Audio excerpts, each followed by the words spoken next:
Boa noite, estamos começando o programa Opinião desta sexta-feira 13. Sexta-feira 13 de junho de 2014. Onde quer que você esteja, muito boa noite. Obrigado pela sua companhia e pela sua audiência aqui na TV Pantanal, canal 22. E nesta noite de sexta-feira, quero pegar o boa noite do professor Haroldo. Boa noite, professor. Boa noite a todos, boa noite, Lorenberg, Antero, Igor. Vamos falar um pouquinho sobre o FanFest hoje. 19 mil pessoas.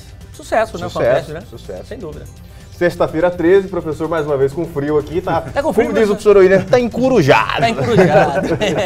Professor Lorenberg, boa noite. Boa noite, Igor. Boa noite, Haroldo. Boa noite, senador Antero. Boa noite, telespectador. Antero Paz de Barros, boa noite. Boa noite, Igor. Boa noite, telespectador.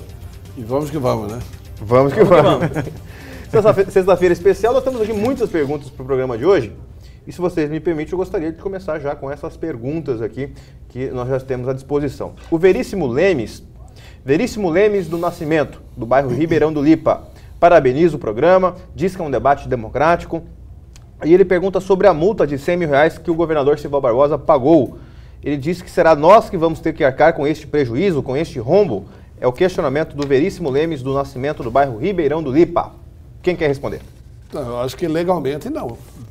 Legalmente a multa foi ao cidadão Sival Barbosa, porque ele estava com porte de arma vencido. Esse é o motivo da multa. Portanto, não cabe realmente o Estado se responsabilizar pelo pagamento da multa, ainda que esse cidadão seja governador. Acho que neste caso a multa aí é pessoal e ele é quem tem que arcar com a multa, embora esteja na justiça tentando reaver o valor da multa. De R$100 mil, né? O João, do bairro Marajoara, de Várzea Grande, pergunta para o Antero. Disse, Antero foi senador, porque nunca brigou por uma sede do misto, Antero? Pergunta do João, do bairro Marajoara, de Várzea Grande. Mas, João, quem construiu a sede do misto, até ela ficar quase pronta, foi meu pai. Quer dizer, a sede do misto existia, ela esteve até quase ficar pronta. E depois o misto vendeu a sede, o Lino Miranda teve a oportunidade de comprar uma outra sede perto do lixão, e aí perderam a sede do lixão por dívidas trabalhistas. Enfim, o misto quase teve uma sede e hoje não tem nada. Aliás, o misto até tem presidente, né? Mas que está onde Você sabia sabe. Que meu pai foi presidente do misto? Sabia. Seu pai foi, na verdade, foi vice-presidente do misto. Vice-presidente do misto, é. Vice-presidente de Lino Miranda. Lino Miranda, exatamente. Foi vice-presidente do Lino Miranda. Sabia, claro. Continuando aqui com as perguntas, o Gerson, do CPA1, pergunta também para o Antero. Antero, você será candidato a deputado estadual? Puxa, ontem senador, governador, deputado estadual, vereador, presidente de bairro. Está sendo quase aclamado aí. Está aclamado, isso é uma beleza, né? Eu sou candidato a gente fazer um bom jornalismo aqui na TV Pantanal. Eu não vou disputar cargo eletivo nestas eleições. Eu já disputei vários cargos, já dei uma contribuição ao Estado, nos mandatos que exerci, e vamos olhar esta eleição com os olhos de analista, de quem já vivenciou muitas eleições. O Celso Machado, do bairro Coab Canelas, em Várzea Grande, pergunta: qual o motivo dos 23 deputados serem cordeirinhos do deputado José Riva? Por que ninguém fala nada? É o questionamento do Celso Machado, da Coab Canelas, em Várzea Grande. Quem gostaria de responder? O professor Lorenberg é bom para isso, hein? Quando o negócio é a rocha aqui, sobe o professor Lorenberg. Não, quem que é? O Celso. O Celso, na verdade, Celso, você tem razão. Porque há muito tempo a Assembleia Legislativa já deveria ter chamado o Riva e cobrado dele um posicionamento com relação à inscrição do seu nome na lista de investigado da Operação Ararat. E também uma investigação interna na Assembleia Legislativa. Há muito tempo a Assembleia nos deve essa, até porque o Poder Legislativo tem por direito e por dever prestar contas à sociedade. Concorda, Antero, professor Haroldo? Eu concordo e acho que a Assembleia Legislativa realmente está definitivamente, sempre esteve definitivamente na mão do deputado Zé Riva. Ele tem um poder ali dentro fora do comum. Fora do comum. Dentro da cadeia ou fora da cadeia, mas ele sempre... Como é que vai ser agora? Ele não vai ser candidato à reeleição. Não pode ser candidato à reeleição. Não pode porque ficha suja. ficha suja. Em 2 processos, né, que nós temos conhecimento. Ou seja, o mandato dia 31 de dezembro acaba. E mesmo colocando ali um sucessor, a filha, a esposa, ou qualquer um que ele colocar lá, e tem, como o Antero já falou diversas vezes aqui, musculatura política para isso, não vai ser a mesma coisa. Como é que vai ficar o cenário, diante desse cenário, que ele sempre comandou a Assembleia, como é que vai ficar a Assembleia sem um deputado Riva? Vai surgir um substituto de liderança com relação a isso ou novos ares na Assembleia? O problema é assim, quando o professor Lorenberg coloca que realmente os deputados não se mobilizaram, ninguém cobrou satisfações e explicações do porquê o nome do Riva está envolvido na Ararat, como também não cobraram outras explicações ao longo do tempo, eu acho que o buraco aí é mais embaixo. O fato do Riva não estar na Assembleia, ainda que ele não elegesse ninguém da própria família, não significa dizer que o modo Riva de governar, o jeito Riva de administrar a Assembleia, o modus de operar a Assembleia Legislativa, que não seja o modo rivista de operar. Ele criou um jeito, criou um modo de estabelecer como se fosse obrigatoriedade aquele percentual constitucional, quando, na verdade, tinha que ser até aquele limite para o Poder Legislativo, mas, assim, a cada um segundo as suas necessidades. E o Poder Legislativo recebe de cada um de nós muito mais do que as necessidades que o Poder Legislativo tem. Então, o que eu acho grave é que eu não vejo perspectiva de mudar o método Riva. Sim.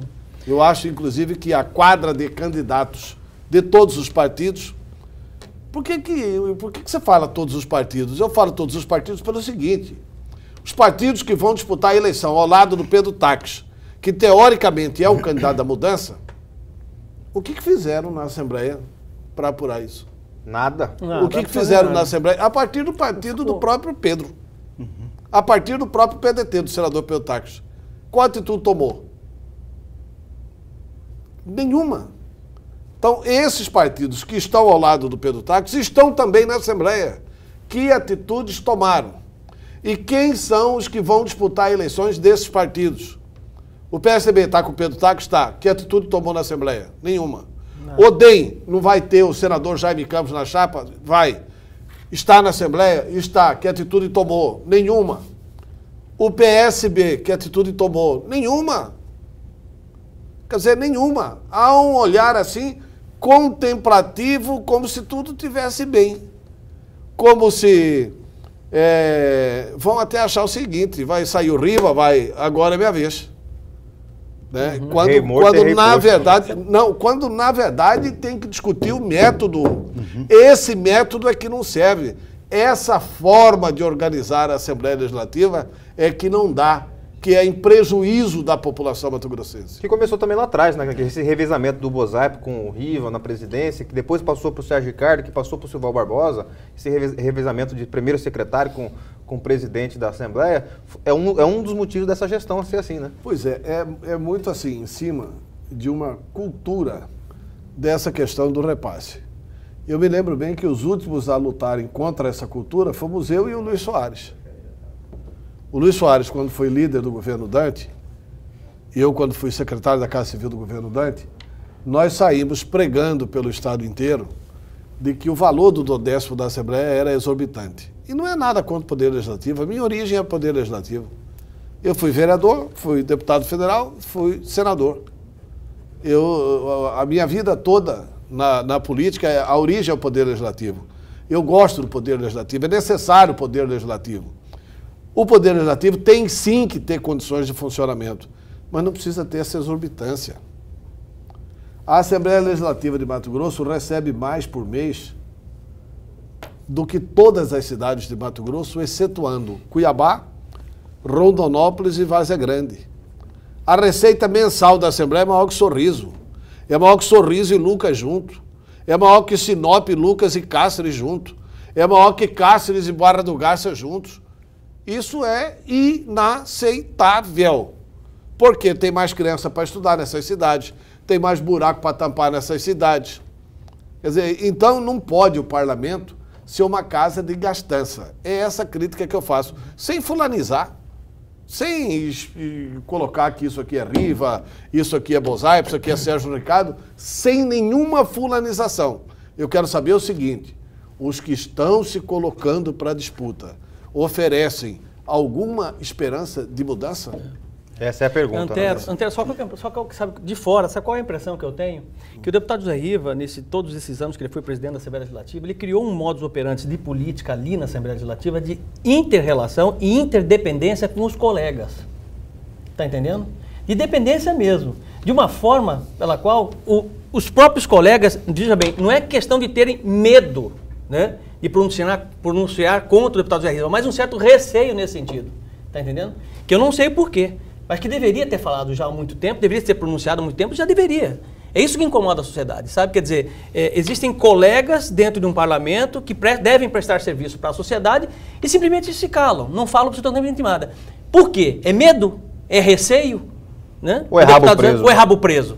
É aí que eu queria chegar, entendendo? Quer dizer, sabe? Então, esse modus operandi implementado pelo deputado José Riva há muitos anos, ele necessariamente tem em si esse estratagema interno aí, que só ele sabe. Se um governo quiser, ele pode acabar com isso ou é obrigado a entrar no sistema, professor Dorenberg? Pode. Vamos supor, entrou um governador novo aí, supor não, vai entrar um governador novo. Esse governador, vou bater na mesa, ó, a partir de hoje vai mudar isso aqui. Ele consegue mudar ou vai entrar na marca? Fica do jeito que tá? Igor, é uma excelente pergunta. Pode. E eu vou dar um exemplo. Só que eu vou abrir um pequeno parênteses, Haroldo, para falar um outro detalhe.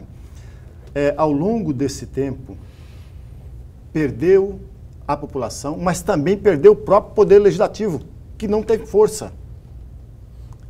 O poder legislativo não tem força sequer para autofiscalizar.